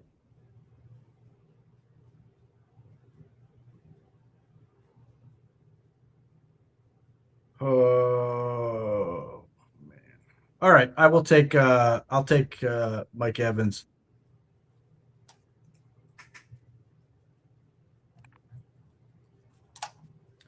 Alrighty, how about let's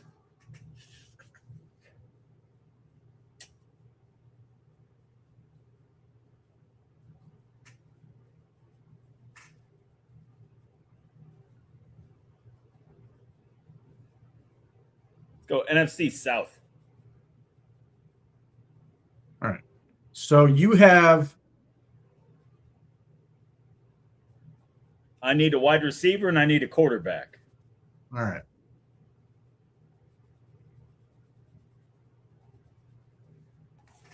Okay. New Orleans Saints.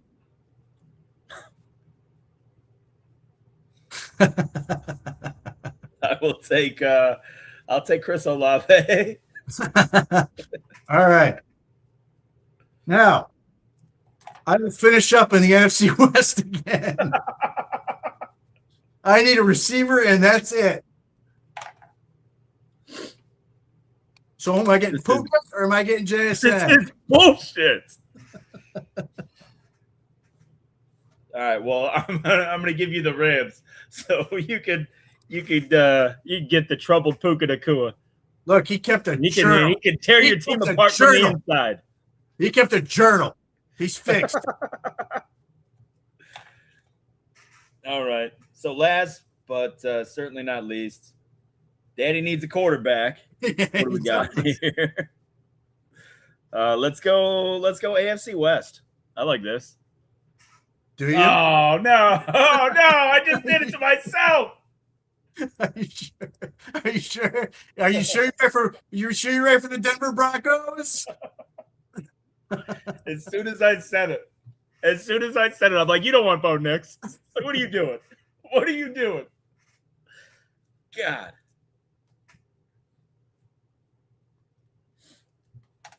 So I got to tell you,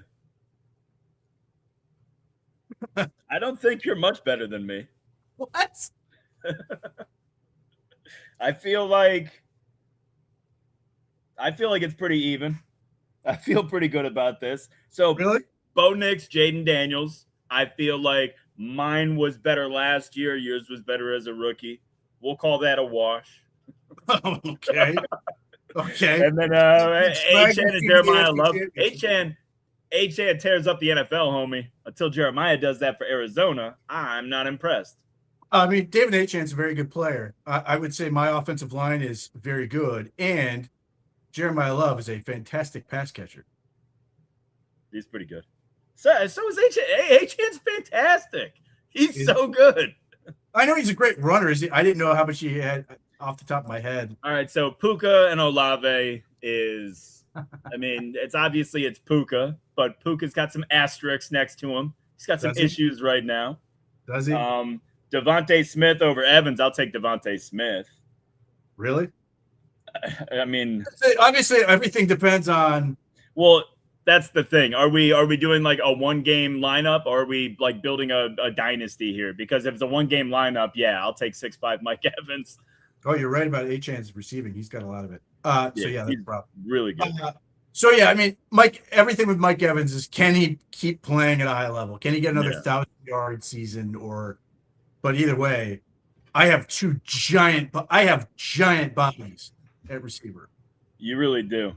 And then Bowers at tight end. Bowers over Tyler Warren, obviously. Although I told you last year, man, Tyler Warren's a stud. He's really good. Don't make that face. Don't be a hater, Peter. He's good. But look, I would just point out. By the way, who's your other receiver? Devontae Smith, Chris Olave. Chris Olave. I definitely got the advantage on Olave. What was the other thing?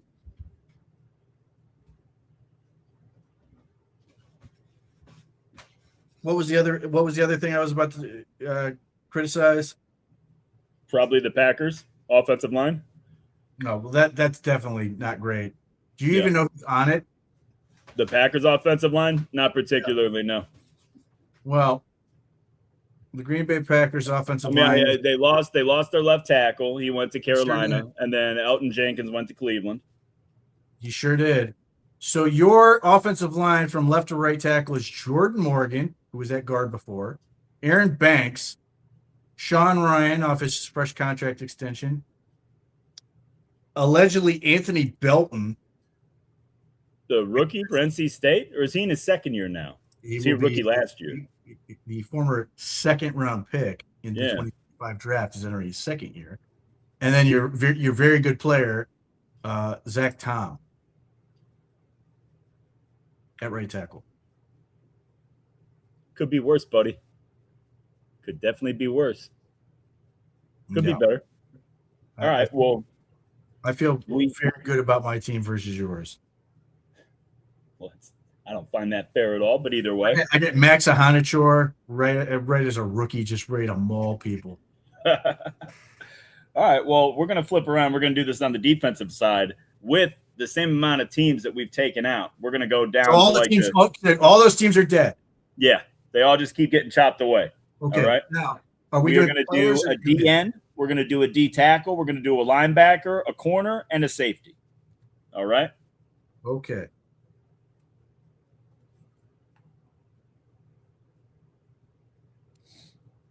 All right, cornerback and safety. Okay. You went first last time, so I'm going to go first this time. Mm-hmm. And here, let me just make sure I got all the teams.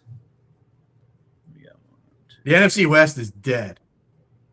The NFC West is dead. Other than one. There's one. Oh, that's right. We still got the Seahawks.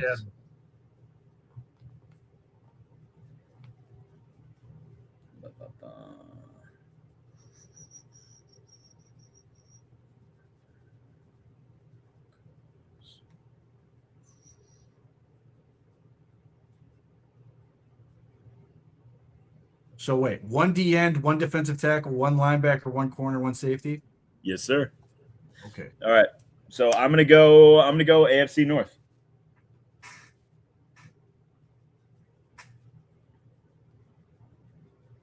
All right, Cleveland Browns. Ooh. It's tough. It's like difficult. This is really tough. I've got 5 guys I want to take. It's like they're good. They Yeah, just I'm gonna go. started. I'm gonna go Carson Schlesinger. Yeah, that probably is where I would have ended up as well. Alrighty.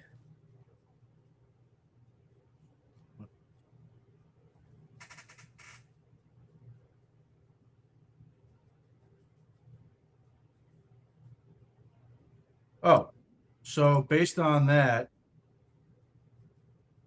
I will go AFC North and crash right into the Baltimore Ravens. Did we do the Bengals already? Oh, I'm sorry. Oh, baby. Hold on. I forgot about the Bengals. I don't know which one of these teams I want to stick you with. But I will. Man, that's tough. So hold on. I will.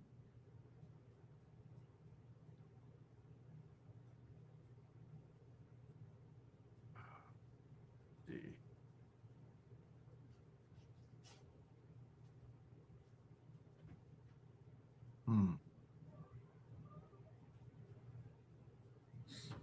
No, I'll stay AFC North. I'll stay AFC North. All right, I'm gonna go Cincinnati because I don't want to give you Kyle Hamilton. That was where I thought I was going to just click. I know.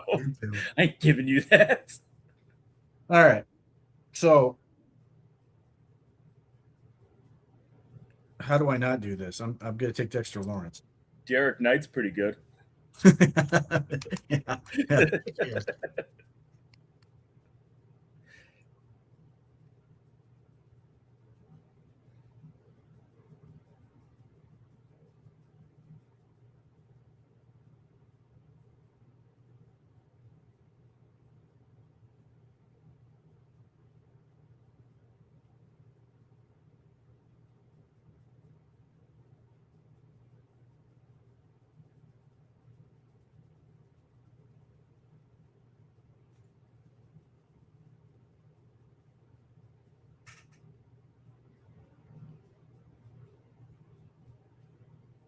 It's a little too calculated, Peter. I need a little more shooting from the hip from you.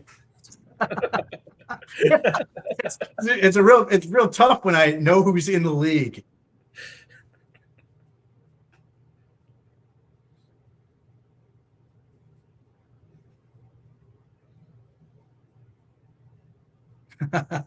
Where you at? What's that? Where you at? Which division do you want? What do you mean?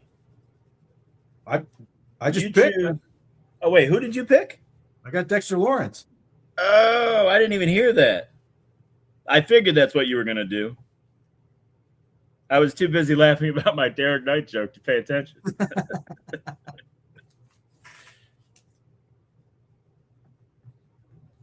Alrighty. Let's go. Let's go NFC West. Well, you get the Seahawks. How's a boot? Ooh. I don't know if I want the big safety or if I want the corner.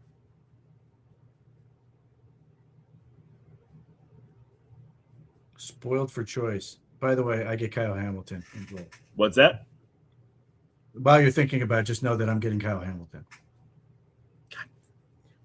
You know, I literally I thought to myself, I'm like, it's kind of a dick move if you just go NFC or AFC North. You can't just do that. You can't just take Kyle Hamilton.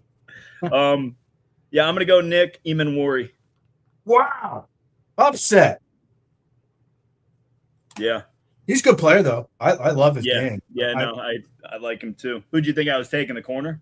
I thought you were gonna take Witherspoon. Yeah. He's tough. He's really tough. Or, I mean, you could have gone with either defensive tackle, honestly. I would have gone with the younger one, but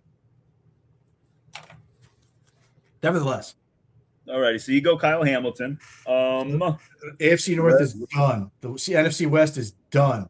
Okay, so no NFC West, no AFC North. I'll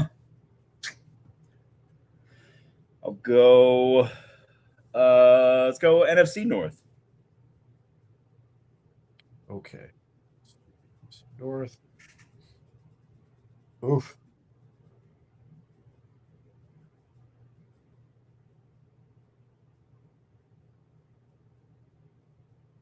Oh, yeah, no problem. Minnesota. Enjoy. Say Minnesota. Yeah. You don't get the coordinator. You have to get all his players specific to his scheme. Yeah, that's bullshit. Ew. This is terrible. Yeah, it is. Enjoy.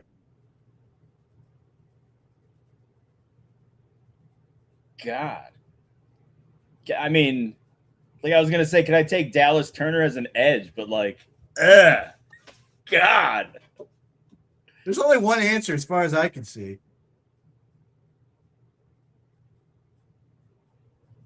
I mean, At least as far as taking the best player, there's only one.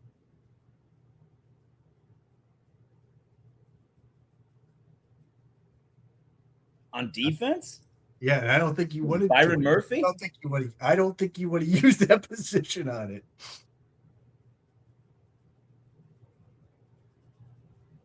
God.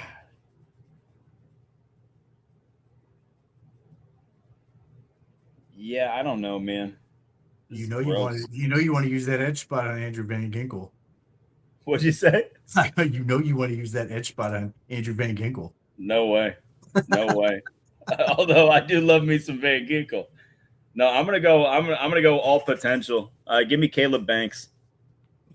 Man, go to the rookie. Yeah. Yeah, Let's go go. the rookie. That He's so defense. excited. Let He me tell jumped you up and something. down. He's The so fact excited. He that broke his. Flores doesn't have a head coaching job and he's got that defense played at a high level is obnoxious. Yeah, well, he just broke his foot celebrating. Being picked. Right. Who you got? Give me a division so I can find some Jagaloon team for you. Man, it's getting down to it because there's some genuinely awful football teams. Yeah, man, it's getting thin. I gotta give myself an out here. What if I took? Can I just have? I put my defensive lineman wherever I want. No, you cannot. Damn it, man! I did not think that out as well as I would have liked. All right, that's kind of interesting.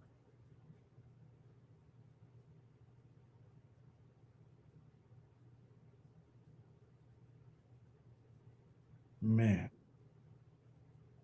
there's some genuinely awful football teams. Okay.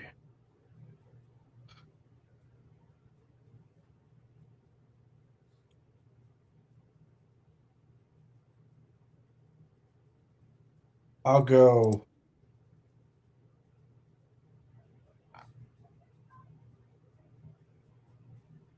I will go NFC South. NFC South. Yeah.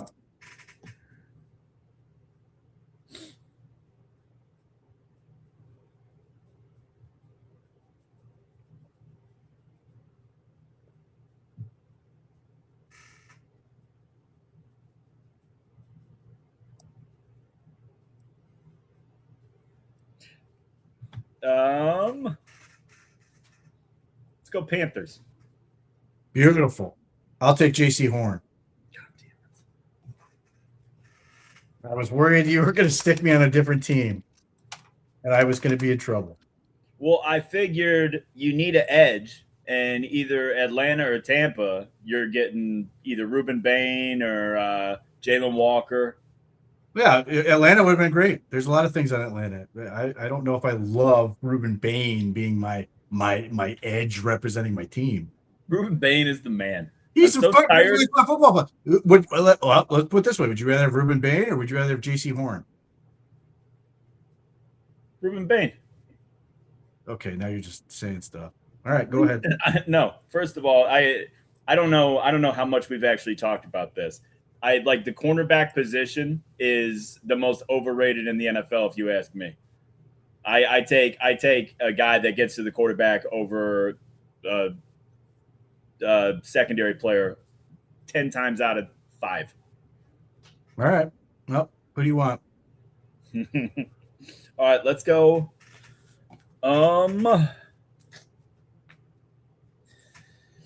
Son of a bee sting. Let's go.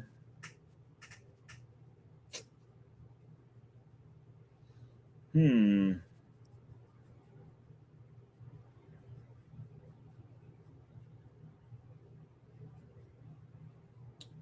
go AFC West. Oh, you're getting. What do you need? I need D end and corner. Beautiful. You get the Chiefs.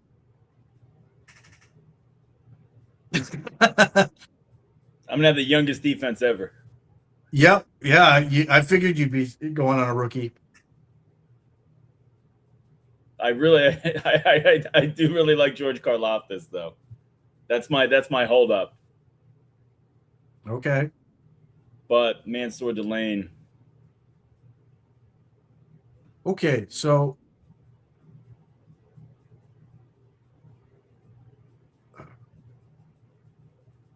What's up? No, I'm just looking and seeing what I'm potentially stuck with. That's tough. All right. Yeah, I'm gonna go with Karlaftis. Okay.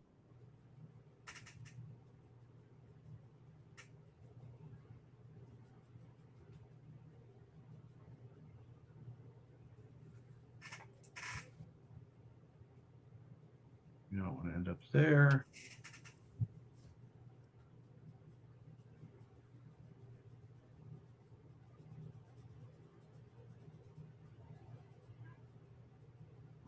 So I need. All right, we can roll with that. Let's go.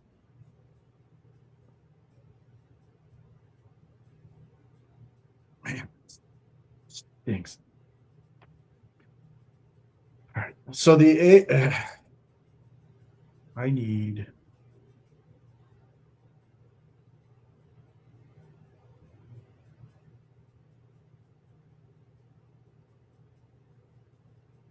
Oh, I'll go NFC North. NFC North. What do we have? Chicago and Detroit. Detroit. Is the Bears already gone? No, Chicago. The Bears Detroit. in. Okay. Gross. Yeah, I'll give you the Bears. Yeah, I figured that was going to happen, so I will take Montez Sweat. Mm-hmm. I wasn't giving you Hutch. I'll tell you that right now.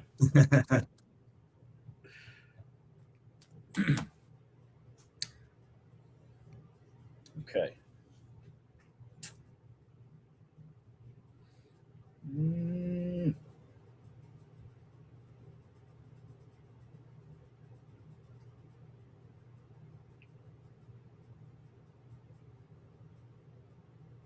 The only thing you have left is corner. Yeah.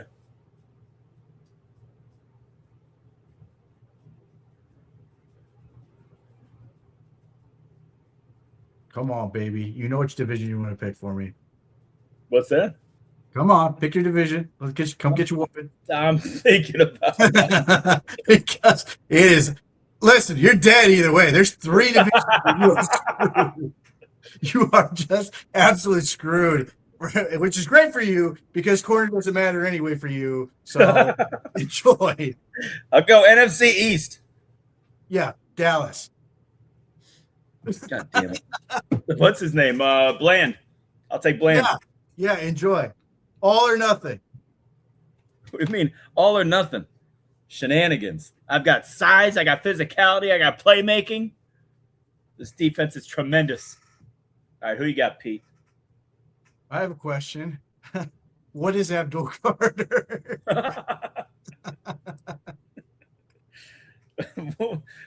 Well, wait a minute now.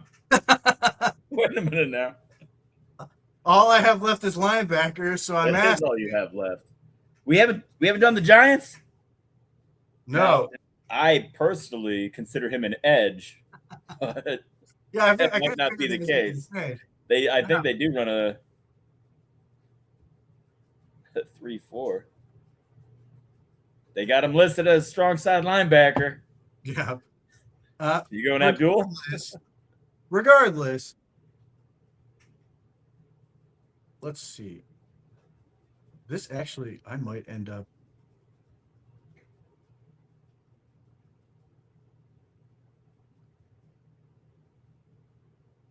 No, I'll go the Giants. I'm taking Arvell Reese. Say Arvell Reese? Arvell Reese.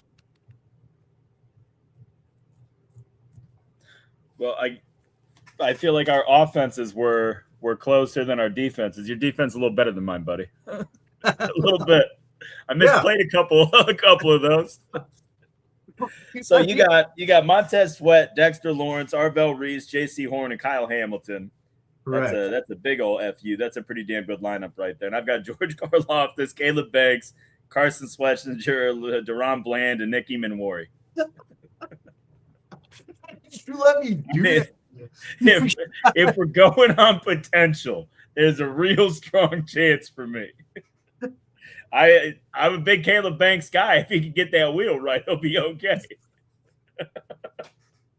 You have Carson Schlesinger and you have Emanwari, who are good. Everything else is either complete gamble or completely unproven.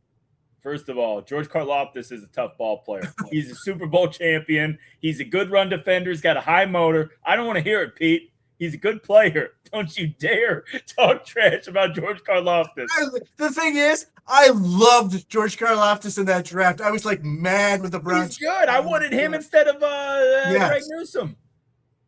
Well, yeah. I mean, I think he was 20. He was 2024, I think. But like then they traded the pick that made the Deshaun Watson trade, I think, for that, or maybe it's 2023. Regardless, I love George Karlaftis, and he was really good his rookie year, and then he signed that big fat contract. And all I see on like social media how much Chiefs fans hate him because he's making all this money now, and they're like he's not doing the thing. They paid him a ton. He's a power rusher. He's all these things. I'm a big fan. But yeah, I've got. I think I've got the edge on defense. I don't think I think I've got the edge on defense, and two, I don't think your defense is stopping my offense. First of all, you are very much overlooking how good my defense can be in the right scenario. Okay, that's number one. Number two. All right, I'll admit, Bo Nix is going to have a little bit of trouble with Sweat, Lawrence, Reese, Horn, and Hamilton, okay? I'll be the first to admit that maybe this is going to be a struggle bus week for us, and that's okay. It's a long season. Is your quarterback healthy? What's that? Is your quarterback even healthy? First of all, had I taken my time the way that you did and scouted out all the possibilities, maybe I wouldn't have walked face first into some of these issues, okay? I see now where the error was in my ways. Yeah. Well, what was funny is looking through the list, there were teams who were just like death. Once I took a defensive tackle, I was like, do not want to end up with the Jets. Although I could have been okay with David Bailey. Yeah. Wanted to avoid the Dallas Cowboys like grim death. Wanted to avoid the Tampa Bay Buccaneers like grim death because I already had Kyle Hamilton. It's like, oh my God. So yeah, there were just teams where you're like the one that never got picked, and it's funny because they have guys, but like I don't know how. The other one I was like scared to end up on was like the Chargers. Yeah. Although Chargers, I would have taken if I had the Chargers when he gave me the Chiefs. I would have taken Thule, right? The edge. Yeah, I mean that was it. Like it was him or Khalil Mack. Like their linebackers aren't anything to write home about. No. Although I like Dayon Henley. I always have. Yeah, he's a good player. He's just not. He's certainly not Carson Schlesinger. Yeah. Yeah. Well, you could have gone safety. There was the thought for me was I wanted to get the Browns out as fast as possible because they could fix everything. you could end up on the Browns in any scenario and come out with a player where you're like, yep, I'm fine. You get on defense safety, for sure. corner, linebacker, defensive tackle, or D end. You're like, I can get at You're least good. Guys. Yeah, you get a good player at each of those positions. That's for me. It came down to, I mean, realistically, you could have argued for any of them. You could have argued for Jared Verse at D end. You could have argued for Mason Graham at D tackle, Schlesinger at linebacker, obviously, and then Denzel and what's his name, Grant Delpit or Campbell. Yeah, or Campbell. Or if you're like me and you like rookies, you could have gone with EMW, you know? Might as well with your defense. Yeah, well, by 2030, it's going to be right there. Yeah. No, way before then. Karlaftis will be retired by 2030. Yeah, well, whatever. We'll get some better games next week to figure all this out. Before we get out of here, Pete, quick transition. Let's just switch sports all together. Now, I feel like LeBron's going to wind up in Golden State, but where do you think LeBron James ends up? Golden State. I know we're going to get a rumor that links him to every team except Memphis at some point in this process. Yeah. But like, I think at the end of this whole thing, LeBron wants to stay on the West Coast. He just and I think the deciding factor is he wants to play with his friends. Yeah. And I like that's the part I can't get over is like he likes Steph Curry. Well, and that's the whole thing too. He's gonna be in wine country. He's gonna be drinking wine and playing golf all year with his friends, and he's gonna play basketball too. Like, I love the idea of him coming to Cleveland, but like that doesn't seem like a ton of fun. You know, like people like there's no place to get more fun than in Cleveland. I'm sorry, what? There's no other place you can have more fun than Cleveland. To your point, yes, he can go. He basically has the Popovich going away year where he's just drinking wine with Steph Curry and golfing and all this stuff and just having fun. Yeah. And then you get to the playoffs and we'll see what happens. Now, obviously, the Golden State thing, they may not make the playoffs because the team may be so fragile they get broken before they get there. But if they actually make it, they could be dangerous. And I don't know, like all these people are like trying to talk up this. I don't know that he knows or has anything in common with anyone on this current Cavs team. Like, Donovan Mitchell's fine. Like, he seems like a nice enough guy. I don't know that he and LeBron have much of a connection. Jared Allen, like, seems great. Nothing he does seems like it really meshes with LeBron. Yeah. So, I mean, like, he's 41 years old. I think people sort of lose track of that. Yeah. There's this, if he's desperate for if his desperation is for a championship, he could just screw everybody and just go to the Knicks, or whatever. Yeah. Or San Antonio, and just be like, "Yep, this is what I'm doing." So look, I'm not getting. I don't really care either way, honestly. I mean, I'm rooting for people to be happy in the end with what he decides. I just don't think it's gonna go the way they hope, and I don't see a whole lot of reason for him. I see, yes, people enjoy it. We'll have fun. I think people are lying to themselves when they say, "Oh, I don't care what they do. I just want him back for another year." No, you will get mad if they aren't win the championship, or they don't go as far as you want. You will be mad at this team. They're pissed at this team for not winning the championship. We were in the Eastern Conference Finals. So this idea that LeBron, you can come back and we can be a 500 basketball team. Shut up. You're not serious. You will get mad at him. You will stop watching or whatever. I don't believe that for a second. So it is. I had somebody give me pushback. They're like, "Oh, he can't go to Golden State. It's going to tarnish his legacy and all this stuff." So his legacy's done. There is nothing that's going to happen in year 24, age 42 season that's going to change the way you think about LeBron. If you think he's the GOAT, that's not going to change regardless of what happens. If you don't think he's the GOAT, that's not going to change regardless of what happens. Like, his spot in the NBA is solidified. Like, there's no wiggle room there. You either think he's the greatest or he's one of the 2 to 3 greatest. That's it. Like, there's no rising or lowering at this point.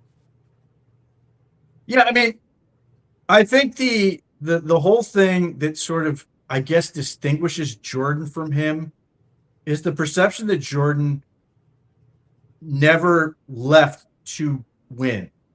Yeah.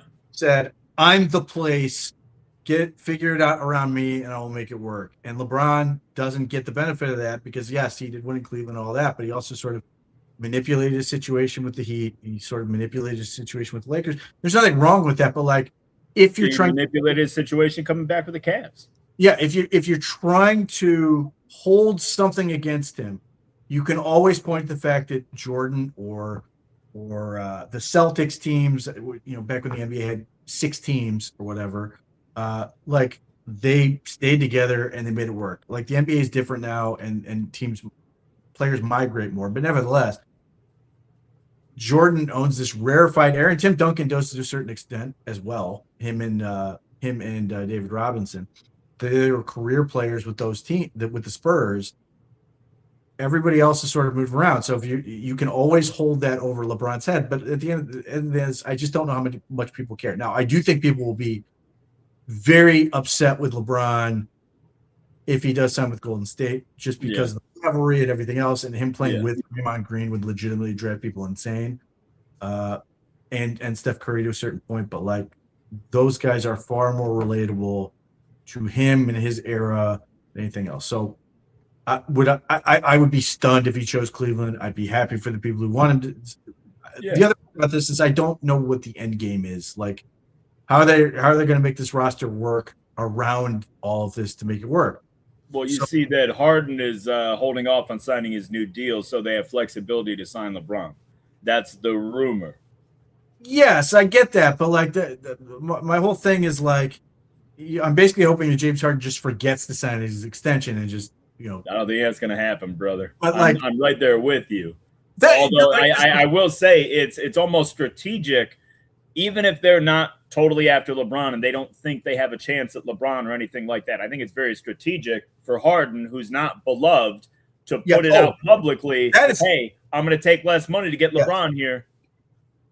That's absolutely smart on his part, because listen, man, I still think this is good advice for the Cavs. Whenever they announce the extension to Harden, whatever that's going to look like, turn the replies off. Just turn them off. It will not end well. Just boom, turn them off. Don't leave them in there because it's going to get ugly, and all this other stuff. Look, if you can keep Jared Allen, if you can keep James Harden, if you keep Mitchell, if you can figure out, and Mobley, obviously, this gets interesting. I still don't know if they have enough. Would it be fun? Sure. I certainly don't immediately assume the Knicks are going to repeat or anything like that. And we'll see what Toronto is and all this other stuff. But like, I don't know. I think it's going to be interesting. I also think he's going to take his sweet time on this because it's LeBron. He likes to milk it. But I will be shocked if he picks Cleveland. I get there's certainly reasons would it would benefit him, but I think he's going to end up in Golden State or some weird other team out west. Yeah, I don't see him. You hear Cleveland, Miami, and Golden State. I don't see Cleveland or Miami. I definitely don't see Miami. I don't see what possible reason he would have to go back to Miami. Personally, no, I think he should go to Portland. I think it should be LeBron, Ja Morant, Dame Lillard, and let's get this thing going. That would be fun. That'd be a fun team. Because every team needs the wild card. That's Ja Morant. Let's go. Up until Ja Morant got traded to the Blazers, I forgot they existed. So this would really give them a nice little. It's so funny. I was the same way with Ja Morant. I forgot he was a thing.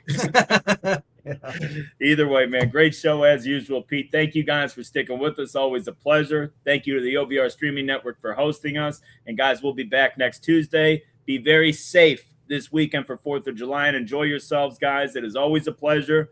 Go Browns, and God bless America. Let's go, guys. Take it easy.